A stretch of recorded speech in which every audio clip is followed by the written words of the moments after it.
Hello, Harrison 101 back at it once again with a brand new video, and on this episode of my Formula 1 2011 career mode playthrough, welcome to part 5, and this is going to be the race in Malaysia. Yeah, if you remember from part 4 last week, I had qualified on the second row of the grid in 4th place.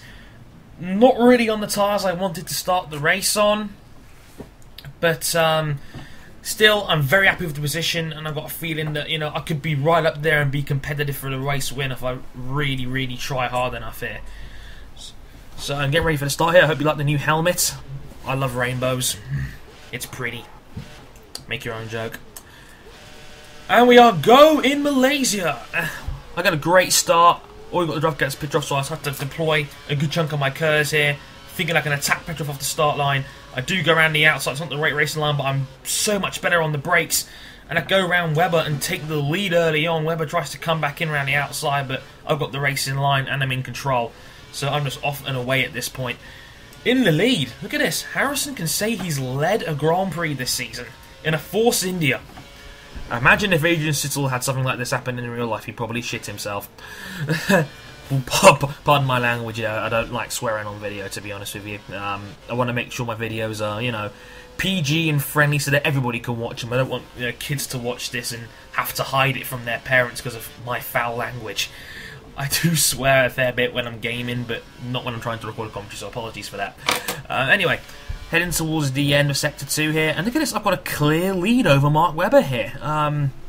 Those guys, I think, are all still squabbling amongst themselves, and I've already broken out a 2.3 second lead over Mark Webber. It's like pretty much every Sebastian Vettel race he's been majorly involved in this season. Who knew? For Force India is secretly a Red Bull. Speaking of which, a fun Formula 1 fact for you folks. Today is 7 years to the day where Red Bull bought out the old Jaguar Formula 1 team. Funny how it happens now. It's like, who knew at the time that Red Bull were going to take over Jaguar, and within maybe 3 or 4 years they turned themselves into a double Constructors World Champion. Yeah, to have a guy at the helm with 2 World Championships and extremely, growing talent in Sebastian Vettel, who I don't know why people don't like him. I know I had a chat with one of my friends on Xbox Live this morning about Sebastian Vettel and how he's got no charisma and he's so cookie cutter. Guys, he really isn't. He's actually a very deep character, very funny guy, and he's like one of those guys who gets it, if you know what I mean. He's got that X factor, he's got that charisma. It reminds me a lot of Jensen Button, and that's a good thing, in the sense of he's actually got a good sense of humour. He's very smart with it as well. I don't know if anyone's ever watched his Top Gear interview, like I said in a previous video, but he was really funny on that. And if you guys watched like F1 Forum, like after the races on BBC One, and you get to watch the coverage of that, you'll know that he is a really smart guy, a proper Englishman, likes his English comedy like Little Britain and Monty Python, which is amazing. If anyone's ever seen it, everyone should know Monty Python is just amazing. One of the best comedy film franchises of all time. John Cleese, Tony Robinson, etc, just amazingly funny guys. Yeah, Vettel's got a lot of charisma, and I think he's one of those guys who could be a true ambassador for the sport in the future. Up there, I mean, Jensen's a little bit older than him, but Vettel is young. He's got extremely high amounts of talent. He's got a very good car underneath him. I'm starting to think, is he the next Schumacher? It's worth a thought, isn't it? 2 World Championships already. I don't think Schumacher had 2 world titles when he was 24. I don't even know if Schumacher was even racing when he was 24. Anyway, back to the race. Starting lap 3, I put up 135.3. Webber behind me does a 135.1, the fastest lap of the race. He's starting to really be interested a little bit. I noticed that I'm faster in Sector 1, but Sector 2 is about even. But Sector 3, he pulls me in a little bit. I think the Red Bull's just a little bit faster than me in a straight line. And that seems to be a problem. And I don't like that corner going into that back straight. I really don't like it. I can never seem to get it right. It's a really tricky corner because it goes up on on itself. It's sort of blind, and you don't really know when the braking point is, whether you should brake or whether you should let your, just put your finger off the accelerator and let the car glide through the corner instead. It's a really hard one to judge. I'm coming up to it now. But Webber here, you can see, is reeling me in. I had a kind of poor middle sector there, and Webber is just reeling me in now. The gap's down to 1.2 seconds.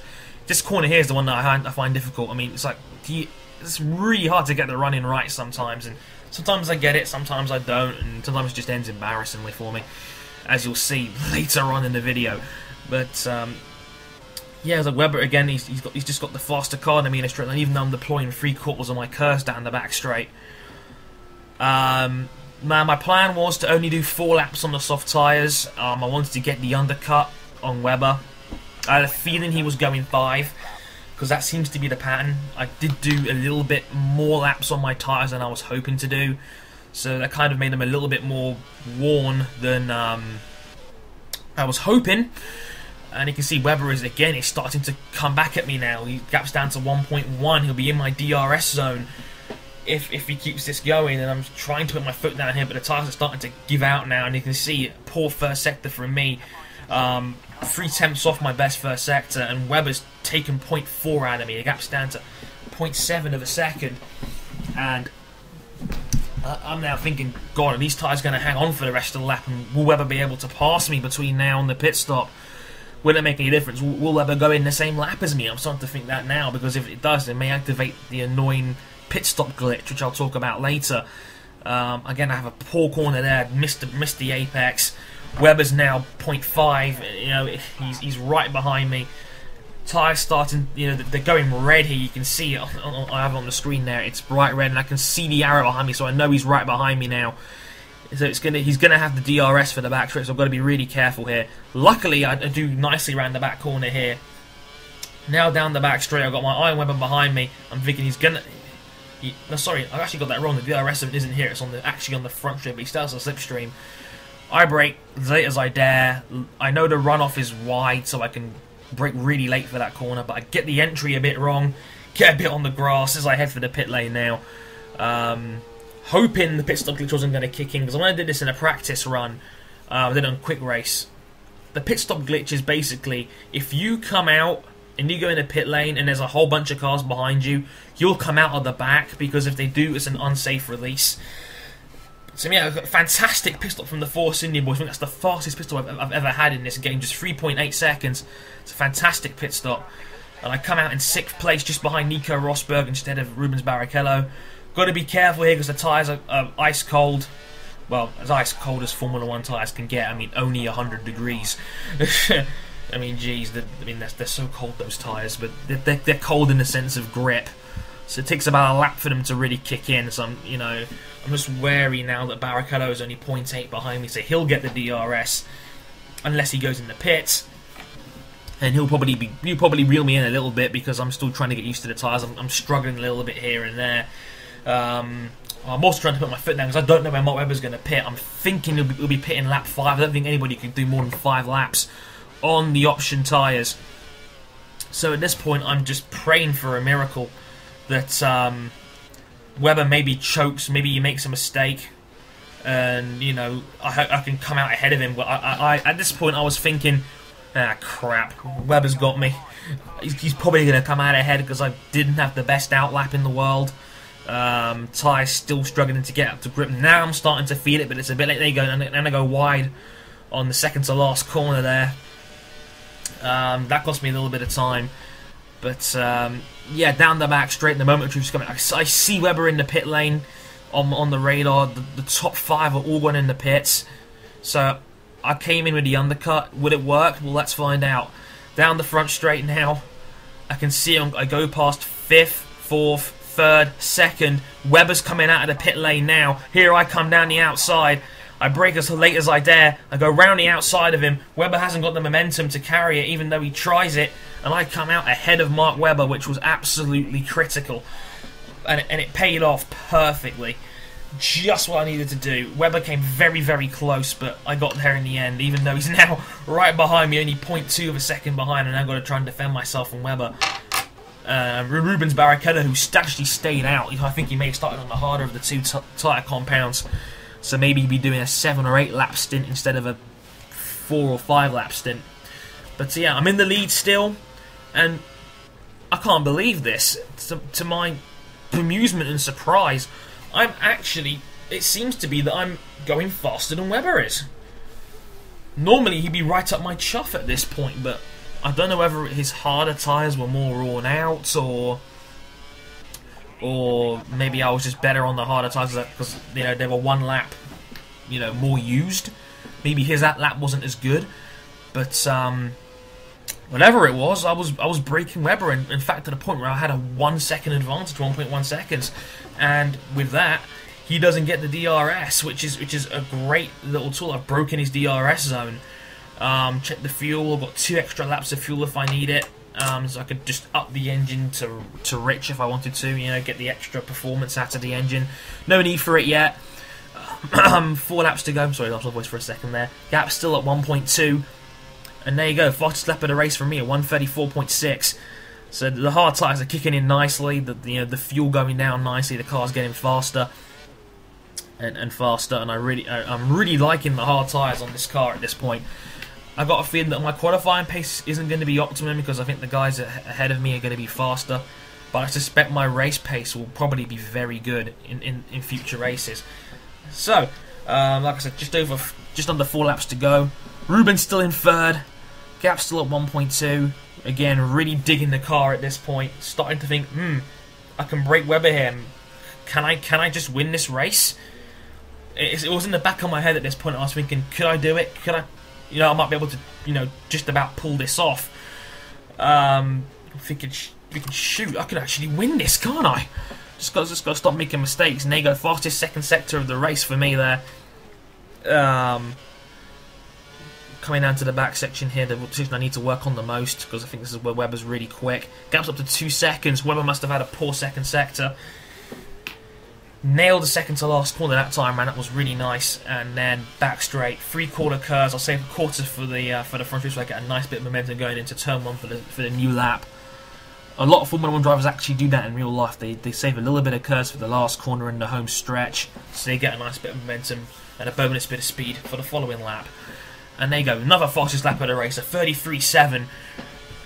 Webber's lost 3/4 of a second in that sector alone. I don't know what's happened to Mark Webber, but he's suddenly not competitive and he's dropped off the pace. Or I don't know if it's that, or if it's just because I'm that much faster.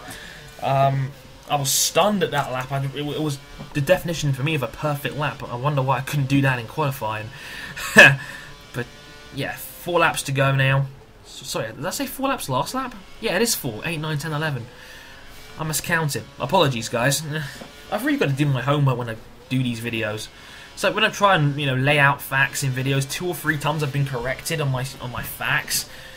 I think you guys are a little bit smarter than me, so I have to give you guys credit where it's due. Sometimes I just get caught up in the heat of the moment and say things I don't really mean, or just say things which I'm taking educated guesses.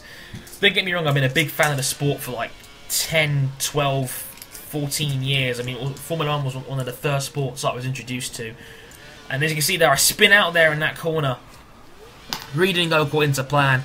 I pressed the select button, it kind of by default, and I realised I got rewinds, so I'll use them. I apologise for using rewinds. I'm not a big fan of the rewind in this game because I think it rewards rookie players a little bit too much for making mistakes. I kind of left it on by accident. I thought I had turned it off, but for future episodes I will keep my rewinds to 0. So again, I apologise for using rewinds if somebody views that as me cheating or as me breaking the game. I apologise.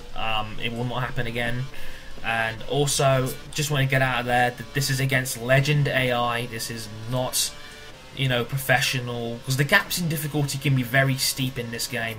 Rookie and the 2 bottom difficulty, I think Rookie and Intermediate, are alarmingly easy. You can lap the entire field in like 20 laps. It's stupidly easy AI on those lower difficulties. But when you rack it up, it's like if you're not in a top 3 car, you're going to struggle. And I like that because it means the cars have got more realistic performance. It's not like in Formula 1 2010 where you could go out and beat everybody like crazy in Hispania. It doesn't work like that this year if you play it on Legend, which is probably the most realistic difficulty. But I'm not using the 11-11 glitch either. In fact, my spring rates are 7 and 8. I'm not fully exploiting that glitch because if I did, my tyres would fall to pieces very quickly. So I didn't want to take advantage of that either. I know a lot of people race online with the 11-11 glitch, which I've explained in previous videos. I don't want to be doing that again either. I drive with skill and I try to drive with honour and decency. I know a lot of people don't do that in this game. And anyway, here I tag Trilly and I get a penalty for apparently causing a collision when he's being a terrible back marker and not getting out of the way. So I use a second rewind. I really don't want to blow it at this point because of something stupid like that. I don't think it caused a collision. I think Trilly was just right in the middle of the racing line and there's a back marker. You're meant to yield. Why didn't he yield? He was just stuck in the middle of the track like an idiot. So, there's not much I could really do about that one. Pass another back marker, D'Ambrosio, probably the worst driver in Formula 1. 2 laps to go. Webber is nowhere to be seen. Well, when I say nowhere to be seen, he probably blew me in a little bit there because of the back marker traffic. Gap's been knocked back down to 2.5, so I just had to put my foot down. I put the fuel mix up to rich with 2 laps to go just to seal the deal and try and secure the win as I go through these back markers, which they can be annoying. And I've seen guys play the game online against AI back markers, and they can be a bit stupid sometimes. They can cause collisions, they can cause accidents by suddenly braking and suddenly doing jerk reactions, which can be really, really silly. So, I've seen it, and I completely understand why people are frustrated by it. Man, I've been talking for like 15 minutes straight now. Don't worry, I will commentate this to the very end. A lap and a half to go now. I took 3/4 of a second out of Webber as he faces the traffic now, which caused me problems to begin with.